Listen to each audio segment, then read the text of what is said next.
Morning students, as yesterday we have studied about the rotation that the earth performs on its axis. Today we are going to study about revolution. So revolution is the second type of movement of the earth in which the earth moves around the sun. So this is the movement of, this is the axis, this is the path of the earth's revolution. So rotating on its axis, the earth also travels around the sun at a speed of around 1,07,278.87 km per hour.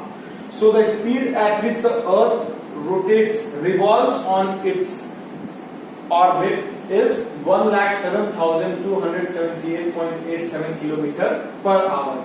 And this movement of earth is on an gigantic elliptical orbit. That is the picture, that is the orbit, the shape of the orbit is known as the elliptical, and it is known as the gigantic elliptical path because the elliptical path of the earth around the sun is very huge. Now, this movement of the earth around the sun is known as revolution. So the revolution is the movement of earth around the sun. Now, during orbit, earth comes sometime close to sun and sometime far from sun due to its path.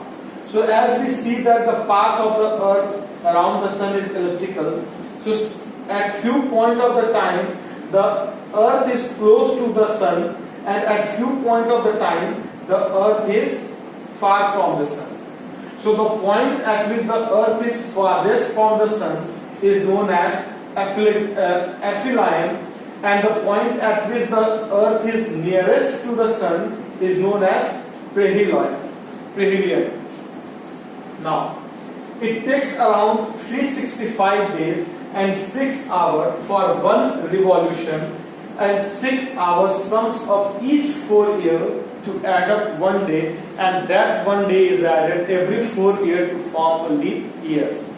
So the time taken by the earth to complete one revolution around the sun is 365 days and 6 hours. So this is the exact time that earth takes to revolve around the sun. So 365 days is normally taken as, we normally take a year as 365 days, and the 6 hours that remains, it added up in 4 hours to form, it added up in 4 years to form a day. So when the 6 hours is added for 4 years, it forms 24 hours, that is one day. So that is the reason that every 4th year we have a leap year in which we have got an extra day in the month of February, that we have 29 days. So that year in which there are 366 days, that is the 6 hours sums up and forms an extra day, is known as leap year. Now let us see what are the effects of the revolution. So as the rotation has the effect on the earth, the revolution also has effect on the earth. The main effects of the revolution of the earth is the unequal length of the day and night.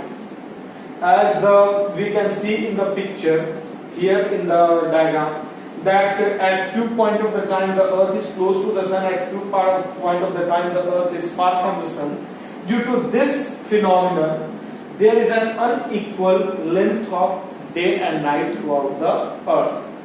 And if you look at the equator, the day and night on the equator is equal throughout the year. Means there is no change in the timing of the day and night at the equator. Now the second is seasons. The revolution of the earth causes season. The 4 seasonal changes that we see every year is caused due to the revolution of the earth. So it is due to the revolution of the earth that we encounter the 4 seasons, that is summer, winter, rainy and autumn season. So the two hemisphere has the opposite seasons. That means We know that the earth is round and the axis crosses it from the between at certain angle. So further the earth is divided into two hemispheres, that is the upper part is the northern hemisphere and the lower part is the southern hemisphere. So due to the tilting on the axis, the northern hemisphere, that if the northern hemisphere faces summer, the southern hemisphere faces winter, because it is away. If here we have the sun, then the northern hemisphere is towards the sun and it faces summer, and the southern hemisphere is away from the sun and thus it faces winter season. So this is the reason that we see the summer and the winter season, and due to the tilting of the axis, we see the difference in this type of season. And normally it is due to the revolution and due to this elongated path that when the northern hemisphere faces summer, the southern hemisphere experiences winter, and when the northern hemisphere experiences winter, the southern hemisphere experiences summer.